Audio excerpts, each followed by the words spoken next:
Hey everyone, it's John Nerrill and welcome. I want to welcome you to my weekly Facebook Live. Today is Wednesday, November 20th, 2019. Gosh, I'm already a year ahead of myself. And as typically what we do, we just take a few moments to welcome people into the room as they come on in. So today's topic is show 79, which is called Staying in a quote unquote bad job. And so basically what we're talking about today is there are times in our career where we are stuck in a pretty unhappy situation with our work. We don't particularly like the work we're doing, the organization we're working for. Maybe we're working for someone who isn't a particularly great manager or boss, or the culture of the organization doesn't align with our values. We're feeling pretty stuck. And so we're wondering whether or not we really want to stay in that job or not. And I'm here today to tell you that you might want to give a little more consideration to actually staying in that job for a while. And I'm going to share with you 5 particular strategies or reasons today as to why staying in that quote unquote bad job may be the best thing you can do. All right, so if you are new to the Facebook Live, welcome. I am looking to see who is coming into the room and joining, and so welcome to all of you. If you are new for the first time, welcome. I keep all of these Facebook Lives archived on my website at johnnerrill.com, as well as here on my Facebook page. But if you want to get more information, particularly about these Facebook Lives, as well as information specifically related to content and career, you want to go to my website at johnnerrill.com/free and download my free workbook, which is called 3 Steps to Creating Your Next Advancement Opportunity Without Feeling Overwhelmed. You'll simply input your name and your email address into the form. You'll get the workbook. And then it'll also enroll you into my email community, where I email everyone 3 times a week about a particular leadership and career topic, and specifically gives you information about these Facebook Lives. So with that being said, let's go ahead then and get started. So I took last week off. And it was great. I had it, for those of you who have been following along, you know that I am a professional bowler and I compete on the PBA regional tour. I had an opportunity to go last week to Vegas to compete in something called the South Point Senior Shootout. Now, it's not a professional event, but about half of the field, about half of the 180 people participating are PBA players, and those who aren't are typically former PBA players, and they're really, really good players. So understandably, I was excited to just get a chance to get away and compete and throw a bowling ball and see some friends and make some new ones and such. And the first day of competition, because it was a 5-day event, I injured my foot. I did something really freaky. I just kind of happened to clip my left foot over my right foot, and it aggravated some ankle pain that I have, as well as the plantar fasciitis. And I pretty much bowled in pain the rest of the week, to the point where by Thursday, some people on my pair had actually asked me if I wanted to, we call it DNF, which is do not finish, if I wanted to just stop bowling. And I have never DNF'd in my bowling career. I didn't have any intention to. I said, you know, there is something here I am meant to learn and to figure out. And that's what I did. I was able to get the pain under control and manage it a little bit better and figure out a few things in my game. But it wasn't a great situation for me. I mean, the aesthetics of it all were great. It was a great opportunity, but to be able to go and play in pain or to play injured was not something that I had anticipated. And so in that regard, where the parallel here is that sometimes we take a job with the best intentions. We are super excited about the job, and it doesn't always work out as planned. And for some, we might even end up regretting that we even took the job in the first place, or we went after that experience. But I am a firm believer that when we adopt a learner's mindset, there is always something we are able to gain or learn from that situation. And I know that throughout my own career, there have been plenty of times where I have been in certain situations, certain jobs that I really just wanted to leave at the end of it. It wasn't ideal. It wasn't a great fit. I'd either outgrown the position or I was working for someone with whom I didn't particularly feel a great connection to. And I just wanted to quit. And in that, I've learned a lot. I've learned a lot about what it has meant to stay in a particularly quote unquote bad job, at least for the time being. And so, what I'm going to share with you right now are these 5 particular strategies that I have used throughout my own career, that I coach my clients around when they are talking to me about wanting to leave a bad job and just get out of that situation. So I do want to preface this and say that there is certainly a continuum for how we define what quote unquote bad looks like. And certainly if you are in an employment situation where you are being harassed or you are in an unsafe work environment, that is a completely different conversation than what this is and what we're talking about. So obviously, if you are in that kind of situation, I hope you will seek the guidance, the help, and the support that you need in terms of dealing with that situation so you can have a healthy resolution to that. All right, so thanks again for the comments, everybody. Really quick, so yes, these are all archived on the Facebook page again and on my website at johnnerrell.com. Robert, I am feeling a little better, so thank you for asking, but I am going to see a new podiatrist on Monday, so I'm hoping to get some more answers, so thank you for that. So typically what we do is questions or comments come in, feel free to put them in the chat box. And we will continue the dialogue as we go through this. So here's the first strategy here. So I want to talk to you first about being very clear about your intentions, your finances, and your obligations. We can certainly fantasize or entertain the idea of quitting a job on our way home from work. Somebody ticks us off. We get thrown under the bus, we get passed up on a promotion, whatever those things may be, and we decide we just want to quit. But we need to be really clear about what our intentions are.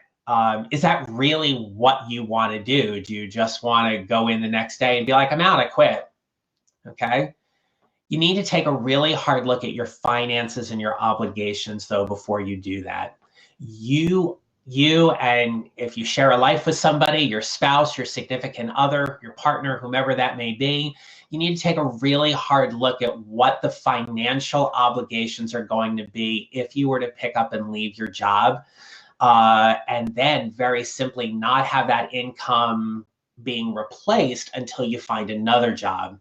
So let's get really clear about what those intentions are. If the situation really isn't quote unquote that bad, like it's a 10 on a scale of 10, we need to figure out how you can maintain your finances and your obligations as you navigate through this transition.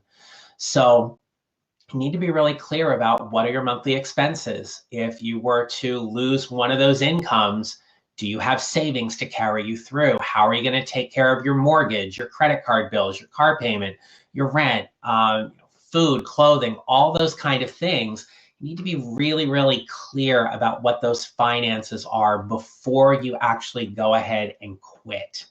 So that's why staying in a quote unquote bad job can be beneficial and also allow you to come from a place of gratitude because it does provide you with benefits and a salary.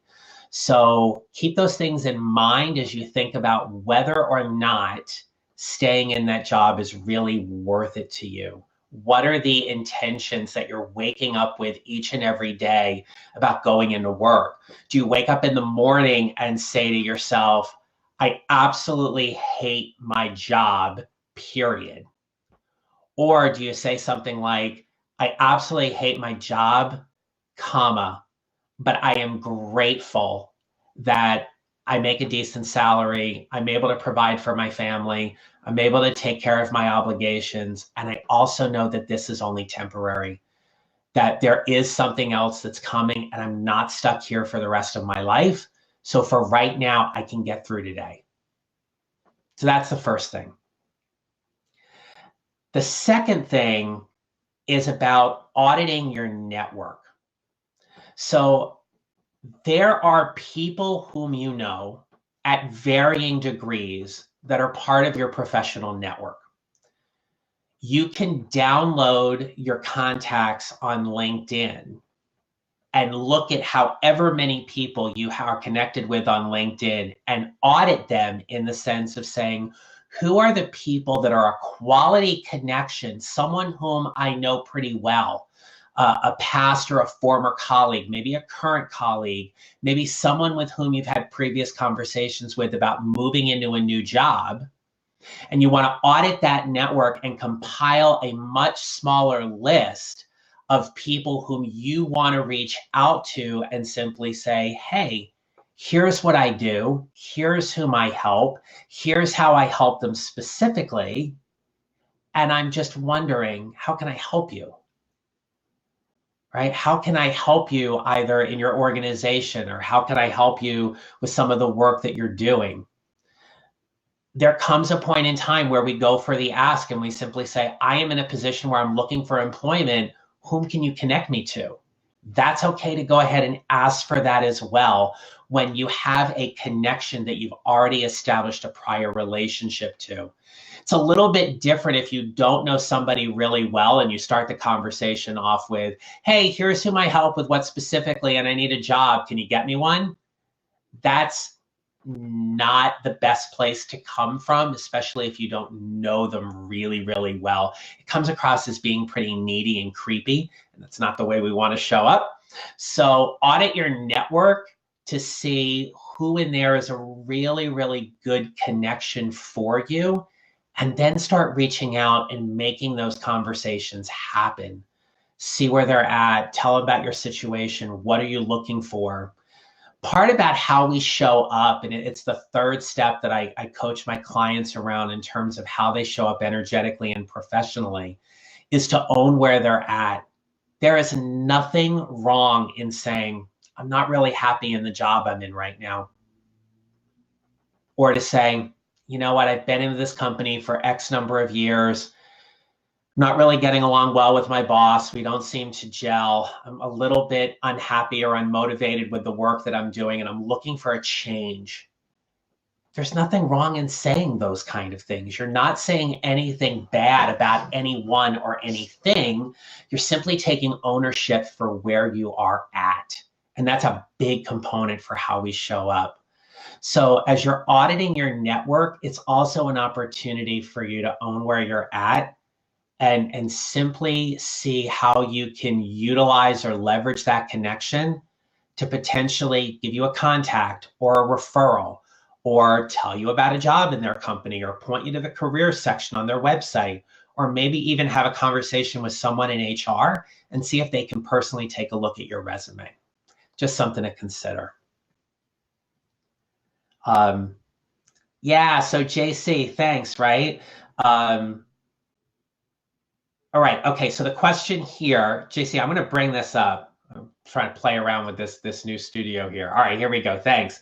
So thanks for mentioning. So the auditing is a good idea. My thing will be how to communicate the transition into where I'm trying to go.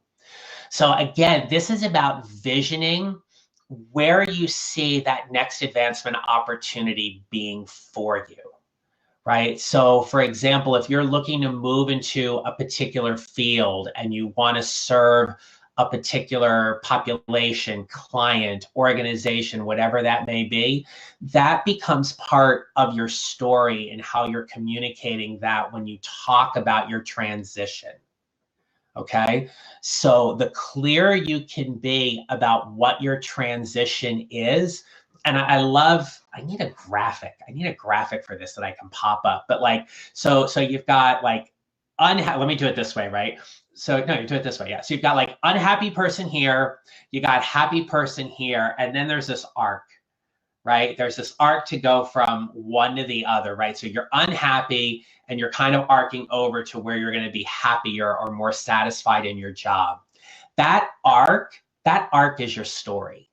That arc is how you communicate what the transition is about. So after so many years, I've spent my time doing this particular line of work. Here's what I've learned from it. Here's what I've enjoyed. Here's where I've added the most value in terms of serving my organization and my customers or my clients. Now here's where I want to go. And here's the reasons why.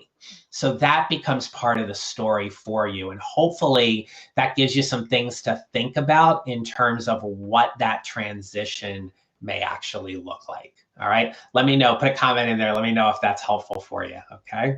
All right. So the third thing is about honoring your values. Oftentimes when people are unhappy or unsatisfied in their job, it is because of a values conflict. It's a big part of the work that I do with my clients when I'm helping them create their next advancement opportunity, is we have to get really clear about where they are honoring their values in their work and where their values are not being honored. So for example, if you place a very high value on connecting with your customers or your clients, whether they be internal or external, and you find yourself in a position within the company where you are no longer client facing or dealing with customers, that's a values conflict, right? Because you're no longer being in a position where you can honor that relationship or honor that work with those clients. It may also be something around, say, communication or acknowledgement or recognition, where you're finding that those things aren't always being reciprocated to you, even though you may be doing them for other people within your organization. If the work you are doing does not align with the mission statement of the company, or you find that the organization's mission statement is not honoring that and that's bothersome to you, that can be pretty difficult as well. I will tell you that I have had some conversations over the past couple of months with people who work for a certain organization, or they're working on a particular project, and they don't believe in the project because it's in a misalignment or disconnect with their values. So that's one of those things where it can create a quote unquote bad job or bad situation for you, where you just don't really believe in the work. When we are in total alignment with our values that we get to do each and every day, that we get to show up fully based on who we are technically as a professional, but also who we are as a professional, that's where the alignment or the synergism comes with the work that we get to do. So take a good look at where your values are being honored and where they are not in your current position. And I always like to put things on a scale from 1 to 10, 1 being not at all and 10 being in complete alignment, and see where it lands and see how much of a values conflict you are actually experiencing, and whether or not you can stay with it in the meantime, or you need to figure a path out sooner than later. Okay. All right. Number 4, focus on what you are learning. So this is a big one for me. So I want to say to you that it wasn't necessarily that I was in a quote unquote bad job, but the last year that I was teaching in the classroom was the 2009-2010 school year. And I wanted to move to Washington, D.C. because that is where my now husband, he was living. And so I was going to move down there to be with him. And I so desperately wanted a job, and I had applied for a job with DC Public Schools, and I didn't get it. And I didn't get the job because of budgetary reasons. And I talked with my deputy chief, and she said to me, look, you know, we had a budget change. I'm not able to bring you down, but stay tuned because we think we're going to have funding for next year. I'd love for you to apply again. And so here I was in this situation where honestly, I didn't want to be in. My personal life was moving in a far different place than my professional life.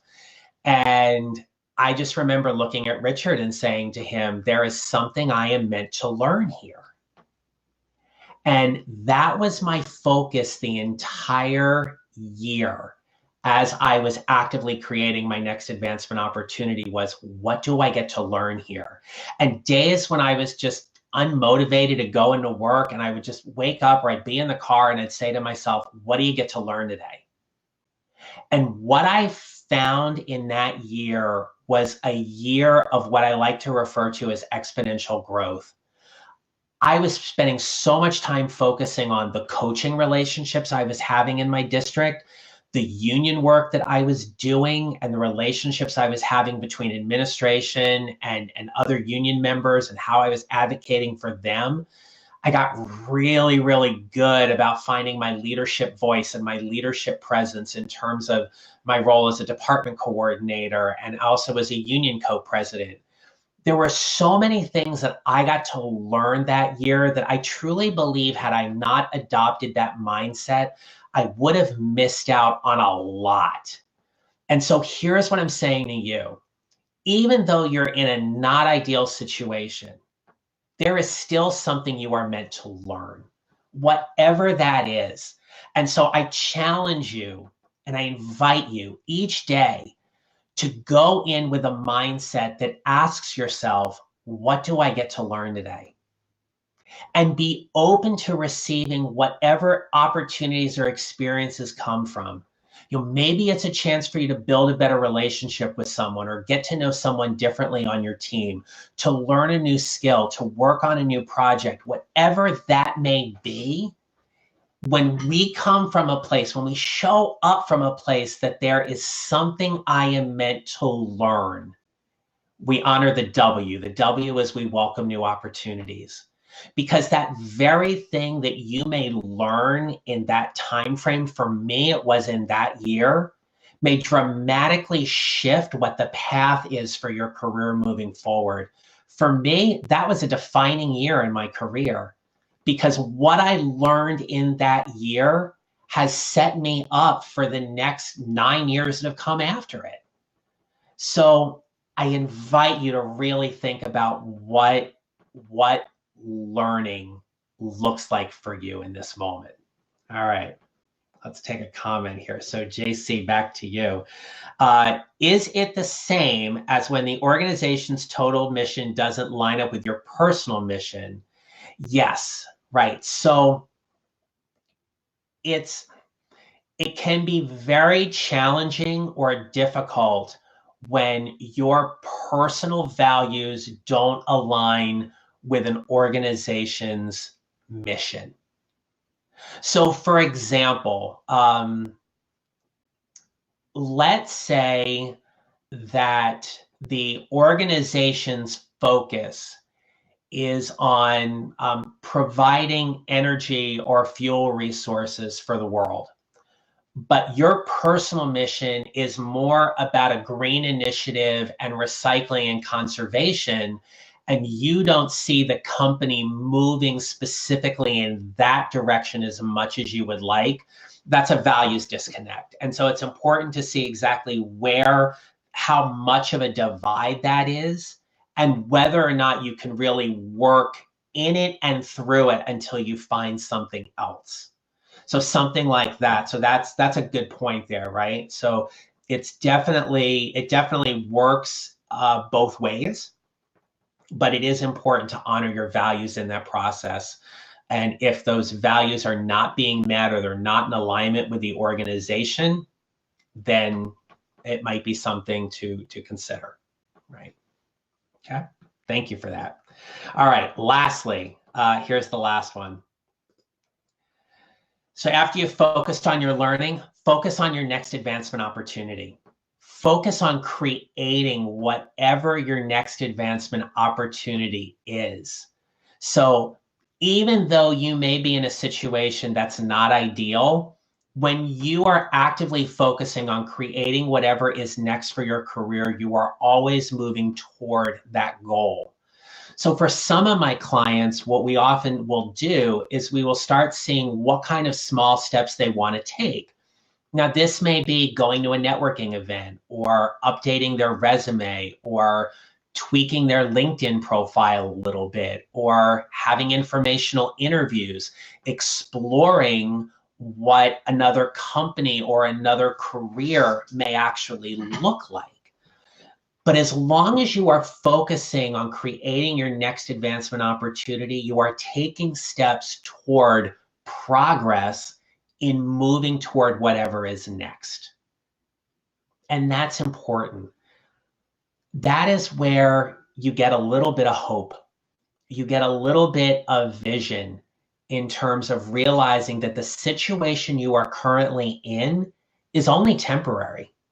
It is only temporary based on how long it is going to take you to create and secure whatever opportunity is next for you.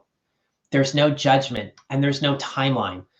Maybe it's a month, maybe it's 2 or 3 years, whatever that is. But when you are actively focusing on creating what is next for your career, you show up differently. You show up more energetically and professionally because you're focusing on making the impact you want to make. So if you do not know what is next for your career, I'm inviting you to take some time right now and lean into exploring exactly what that looks like. And that's where the workbook that I talked about at the beginning of the show can be really helpful, because I talk about 3 steps, which is listening, leaning in, and stepping forward to creating your next advancement opportunity without feeling overwhelmed. And you're going to go through those 3 steps. But when you have an idea about what it is you want to do next and you start taking action, you step forward into that. That's where you start actively taking steps and making progress toward whatever is next. If you have not updated or taken a look at your resume in a while, and you're actively thinking about applying for a new job, I want you to take 15 minutes, even if it is just finding it on your hard drive or your desktop somewhere. But take a look at it. Start figuring out what you need to change. And my advice and my recommendation to you is begin with your professional summary. The part at the top third of your resume that highlights who you are as a professional, what you do, whom you help, what you help them do specifically, and start thinking about what that looks like. Simply crafting that professional profile is going to make you think, and it's going to make you think more intentionally about what is next. And that is a huge step forward. So as long as you are focusing on what is next for your career, really, you're never really in a quote unquote bad job. It's just another chapter in your career book. It's just something that is transitioning you from where you're at to whatever is next. I remember when I started my teaching career, somebody said to me, "You're going to love working here so much, you're going to retire here." And I went, "Oh, dear God, no." I go, "I can't stay here for 30 years. And they were like, "No, you're going to love it. You're going to stay here for 30 years. I made it for 14. And even though it was a personal reason that pulled me away, I will tell you that 4 years prior to that, I was actively looking to move to another district and take a supervisory role. I was not content in staying there for the rest of my career because I realized it was just a chapter. And it was a great chapter at that. And so wherever you're at, just remember it's temporary. It's a chapter in your career book, and there is something else on the other side. You just need to figure out what that is. And if you're interested, you want some help in figuring out what that is, message me and let's schedule a coaching consult. So it's really easy. You just need to email me at john@johnnerrell.com. Reference this episode and say, "Hey, I'd love to talk with you about what creating my next advancement opportunity would look like." And we'll book a conversation, and we'll book what I like to call a coaching consult to really see what your goals are and how specifically I can help you. So you can do that. All right. Let's take one quick look here at some comments. JC, thank you so much for joining today. Can we or should we work on more than one of these? Like if we know the answer to number 4, could we do the 5th recommendation? Absolutely. Absolutely, you can. So you can work all of these either in isolation or all at the same time. It's whatever is best for you. But definitely, if you know where you're headed, then I would strongly suggest you to really spend some time on the resume and start thinking about what recrafting that resume looks like for you. Okay. And then let's see, what was this one? I missed the workbook info. Here, let me go ahead. I'll pop it up right here. Hold on. I found out how to do a scroll. Let's see. Hold on.